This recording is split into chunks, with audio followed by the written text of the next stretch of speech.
Урматтуу энекелер, эжекелер, жалпы аял заты, кыздарыбыз. Сиздерди бүгүнкү 8 март жаркыраган жаз майрамы менен чын жүрөктөн куттуктайм. Коомдо аялдардын орду аябагандай зор. Сиздер иштебеген бир да тармак жок. Бардык кыйынчылыктарды жеңип келаткан ушу аял заты болуп саналат. Үйдүн куту, балдарга эне, жарокер жар болуп, бардык бактылуулуктун орошон очогу сиздер. Мына бүгүнкү күнү ушу аялдардын укугу корголуп, зордук зомбулукка учурабай, бардык жагынан укуктары тебеленбей калышын каалар элем. Мен укук коргоочу катары көп жылдардан бери адамдардын укугун коргоп келе жатам.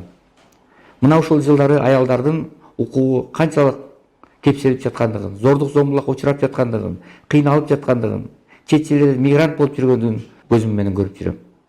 Мына ушундай тагдырлар кайталанбасын каалайм. Бүгүнкү күн ушунчалык бактылуулуктун күнү.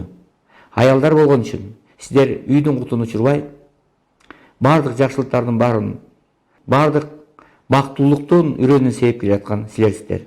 Сиздерди бүгүнкү 8 март байрамыңыздар менен чын жүрөгүмдөн куттуктайм.